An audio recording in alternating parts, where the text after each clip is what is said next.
Hey, what's up guys? Welcome back once again। आज की कहानी की शुरुआत होती है एमा नाम की बूढ़ी औरत को दिखाते हुए, जो बर्फीले जंगल के बीच अपने पति द्वारा बनाए गए घर में रहती है। एमा की जिंदगी उसी दिन खत्म हो गई थी जिस दिन उसके पति ने उसका साथ छोड़ दिया था। उन बीते लम्हों को याद करके आज वो बेहद भावुक है, क्योंकि आज उसे गुजरे हुए पूरे 1 साल बीत चुके हैं और अभी तक उसने उसकी एशेस को संभाल कर रखा है। लेकिन आज उसने फैसला कर लिया कि वो उसे उसकी पसंदीदा जगह पर बहा देगी। वो असल में एक लेक के पास जा रही है जहां दशकों पहले उनकी मुलाकात हुई थी। हालांकि मौसम खराब होने के कारण अभी वो जम चुकी है, लेकिन फिर भी एमा निकल पड़ी है खुद की सेमी ट्रक को लेकर, ताकि आज अपने पति की आखिरी यादों को खुद से दूर कर सके। ट्रक चलाने से पहले उसने अपनी और उसकी तस्वीर को खुद के सामने रख लिया, फिर चल पड़ी। बीच बीच में न्यूज रेडियो में सभी को लगातार इत्तिला किया जा रहा है, मौसम आने वाले दिनों में खराब होने वाला है और इसीलिए अगर किसी को कोई काम ना हो तो वो बिना वजह घर से बाहर ना निकले, वरना उनके लिए मुसीबत हो सकती है। ठंड का प्रभाव आगे चलने पर एमा की कार पर भी पड़ने लगा, जो चीज हमें उसकी विंडशील्ड पर पड़ रही बर्फ से पता चल रहा था। धीरे धीरे करके वो आगे बढ़ती गई, लेकिन अब उसे परेशानी होने लगी है सड़क को देखने, और इसीलिए उसने एक जगह खुद की ट्रक को रोका और आसपास नजर मारने लगी। अब कहाँ जाना है? तब वो साथ लाए मैप को खोलती है, लेकिन उसमें चीजें बहुत ही ज्यादा कॉम्प्लिकेटेड थी। वो खुद बाहर आई और देखने लगी कि किस मोड़ पर जाना चाहिए उसे। बर्फ की चादर ने चारों तरफ पूरा कब्जा किया है, इसीलिए उसे कुछ भी समझ नहीं आ रहा है। इतने में एक आवाज ने अपनी ओर उसका ध्यान खींचा। एमा उसके पीछे पीछे चलती चली गई, जहां जाकर उसे एक पुराना लकड़ी का कॉटेज दिखा। बाहर एक बूढ़ा शख्स कुछ लकड़ियां काट रहा था। ट्रक से वो जैसे ही बाहर उतरी, पहली नजर उसकी जमीन पर गिरे खून पर गई, जिसे देखकर वो कुछ अजीब सा लगा उसे। एक बारी तो उसका मन भी किया कि अपने कदम पीछे ले ले, लेकिन अब रास्ता पूछना था तो बात तो करनी पड़ेगी। उस बूढ़े शख्स ने जब एमा को अचानक से देखा तो वो खुद भी डर गया, जिसके लिए एमा ने उसे माफी मांगी। फिर वो उसे झील तक जाने का रास्ता पूछती है। वो बताता है कि इस पहाड़ के वो पीछे है। एमा से रहा नहीं गया, उसने पूछ लिया क्या वो ठीक है। उस शख्स ने धीमी आवाज में कहा कि हाँ, पर एमा की नजरें उसी खून पर थी, जो देखकर शख्स ने जवाब दिया, ये बस हिरन का खून है। एमा वहां से वापस आ गई और ट्रक लेकर पहुंच गई उसी झील के पास, जहां उसे अपने पति की आखिरी निशानी को खुद से दूर करना था।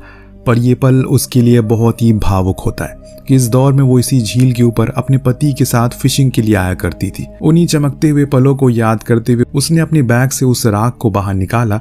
तभी अचानक से उसे कहीं से गोली चलने की आवाज आई, जो सुनकर वो फौरन भागते हुए गई और अपनी ट्रक के पीछे छुप गई। इस दौरान उसकी नजर गई जंगल में, जहाँ एक लड़की बेबसी की हाल में भाग रही है, मानो कोई उसका पीछा कर रहा है। एमा को काफी अजीब लगा और अचानक उसी पल उसके पीछे वही बूढ़ा शख्स आ गया, जो उसे बंदूक दिखाते हुए कहता है, अगर अब इससे आगे तुम भागी तो मैं तुम्हें शूट कर दूंगा। वो लड़की डर के मारे उसके साथ वहीं घर चली गई।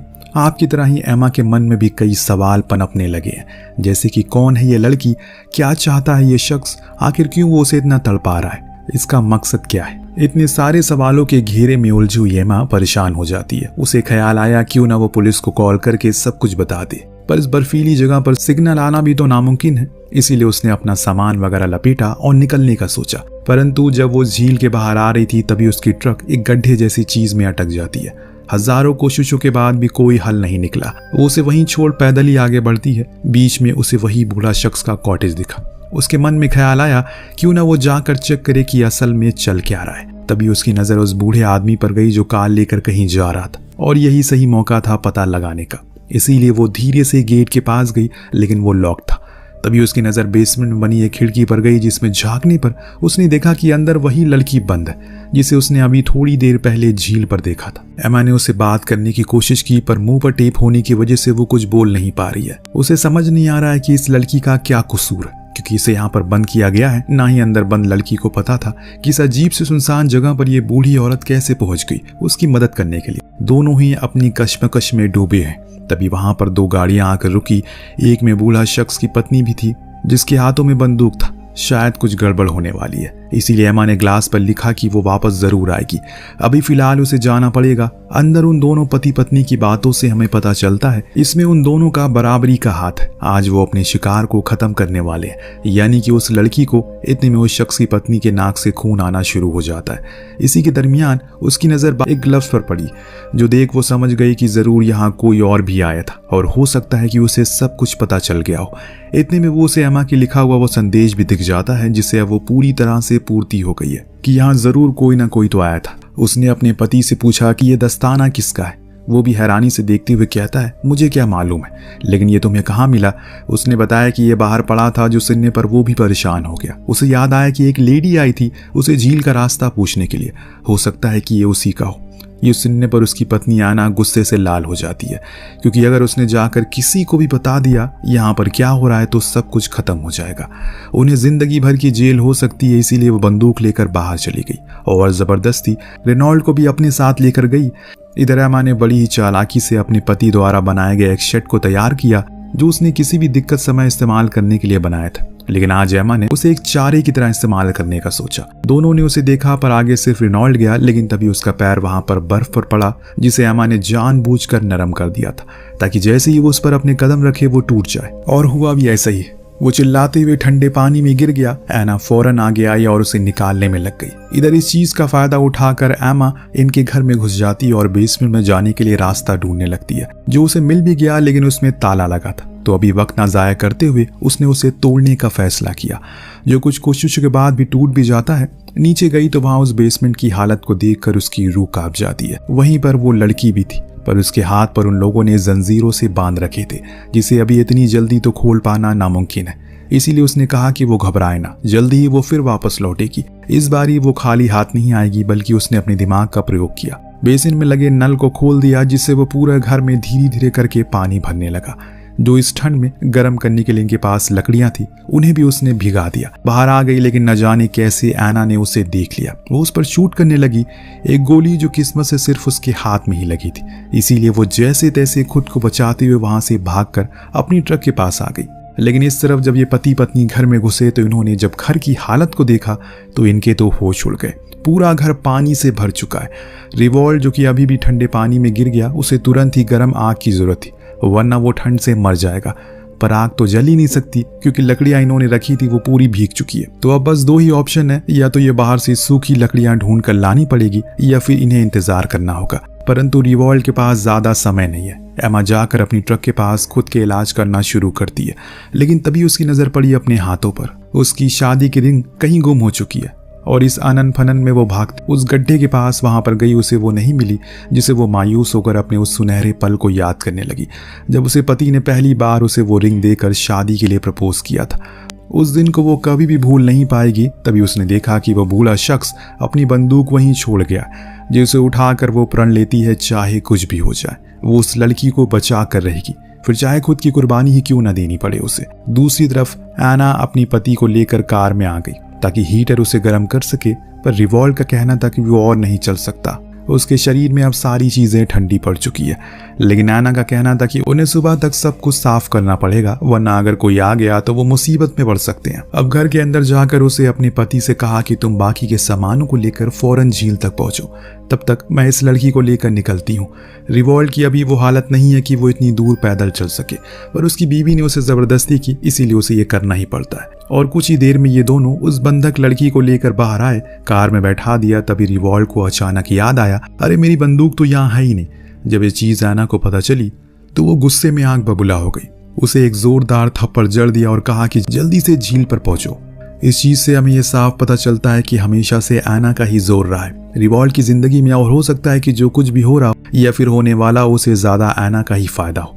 बेचारा रिवॉल्ट भारी भरकम स्लेट खींचते हुए झील के करीब पहुंचता है और चीजों को लगाना शुरू करता है। इस चीज को दूर से आना देख रही होती है और इस चीज को दूर से आमा देख रही होती है। इसीलिए उसे लगता है कि अब सही मौका है घर में जाकर उस लड़की को बचाने का। उसे ये नहीं पता कि लड़की तो घर में है ही नहीं। खैर वो सीधा उस कॉटेज पर पहुंची, वहां से वो लड़की नहीं मिली, पर उसे खुद का इलाज करने का सोचा, क्योंकि वहां उसे कुछ औजार मिल गए थे। इनकी मदद से उसने अपने हाथ में लगी गोली को बाहर निकाला और फिर बाहर आकर रिवॉल्ट की कार में लगे रेडियो से मदद मांगने की कोशिश में लग गई। शायद उसका कनेक्शन हो भी गया था, परंतु तभी रिवॉल्ट ने पीछे से आकर उस पर हमला कर दिया। लेकिन उसकी मदद से इतनी बेकार हालत थी, लेकिन उसकी खुद की इतनी हालत थी कि ज्यादा देर वो उससे लड़ नहीं पाया, और ऊपर से आमा ने उसका पैर भी जख्मी कर दिया था। वो उसके सामने अपनी जान की भीख मांगना शुरू करता है, सब कुछ सच सच बता देता है कि इसमें उसकी कोई गलती नहीं है। दरअसल उसकी बीवी का मानसिक संतुलन ठीक नहीं है। जिस लड़की को हमने बंदी बनाया है उसने पहले भी कई बार खुदकुशी करने का सोचा, और मेरी बीवी को लगता है कि अगर उसे मारकर खत्म कर देगी तो उसकी तबीयत ठीक हो जाएगी, इसीलिए वो उसे झील के पास लेकर गई थी। मैं तो खुद थोड़ी देर में मर जाऊंगा, प्लीज मुझे हॉस्पिटल जाने दो। एमा को उसकी हालत पर तरस आने लगता है। वो कहती है कि ठीक है जाओ, वहां जाकर तुम पुलिस को यहाँ भेजोगे तभी मैं तुम्हें जाने दूंगी।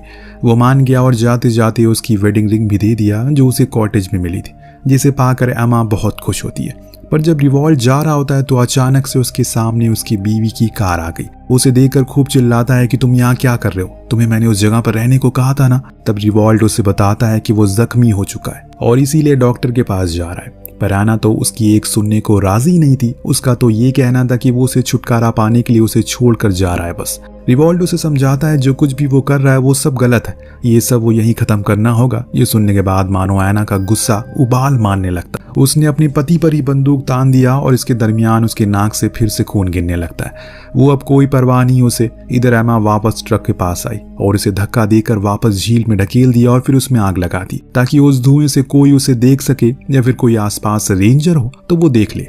हुआ भी ऐसे ही दोस्तों। जब वो बाहर आई तो 2 पुलिस वालों ने उसे देख लिया। पहले तो उन्हें लगा कि शायद वो कोई कातिल है, पर बाद में जब एमा सब कुछ बोलने लगी तो वो फौरन उसके पास उस कॉटेज में गए।